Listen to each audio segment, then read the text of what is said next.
ذات هستی. الان تلویزیون نگاه کردم امریکا سوخته ایستاده کالیفرنیاش، حد الان عاجل الجزیره دادیست بستی مباشر. اون تو خدا قدرت داره دشمناشه، زیرا که دیروز تمام دنیا در صدا بلند شد که یک قسیس بدبختی امریکایی، یک پاپ قرآن عظیم الشأن قصد سوختن دارد. خدا این چون تا اون ناسوخته پیشتر اونا رو سوزاند.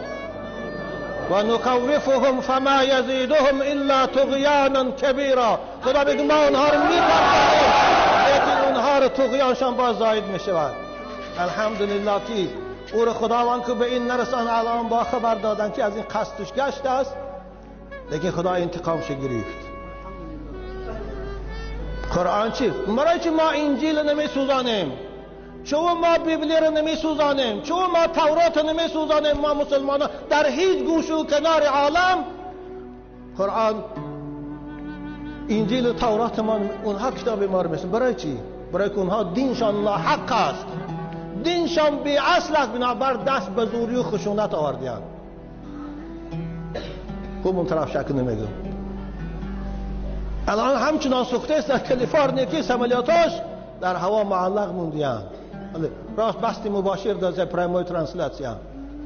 این خدا انتقام گو انا من المجرمین منتقمون. خدا میگه من حتما از دشمنانم، از جنایتکارانم انتقام میگیرم، دیر یا زود.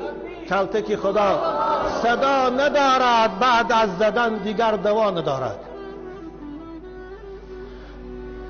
بنابر وقتی که ما قامت خم میکنیم سبحان ربی العظیم میگیم، معنیش همین است پروردگارا این قامت راستی خدا من فقط در پیشگاه تو خم میکنم، در پیشگاه با عظمتی تو من تعظیم میکنم، در پیش هیچ قوه و قدرت، در پیش هیچ سلطنت من قامت مخم نمیکنم.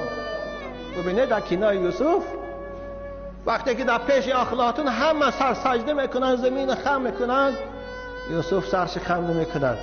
دیده پاپی بودخانی خواست که در پادشاه او را گنده کند که آداب حکومتداری را نمیداند، آداب تعظیم پادشاه را نمیداند، که یوسف گفت من قامت خود فقط در پیش همون ذات خم میکنم، تعظیم میکنم که آفریدگار آسمان و زمین است، نه در پیش پادشاه.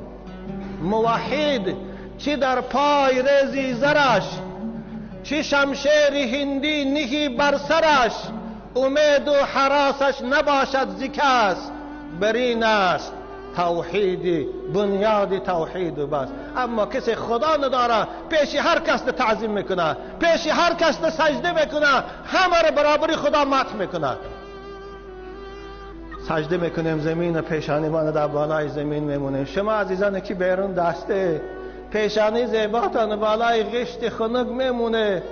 سبحان ربی الاعلا، سبحان ربی الاعلا. معنیش چی؟ خدایا من این پیشانی زیبایی رو فقط برای تو شده، برای تعظیم و بزرگداشتی تو شده به زمین میمونم، در پیش هیچ قدرت ابر قدرت اور زمین نمیمونم، خم نمیکنم.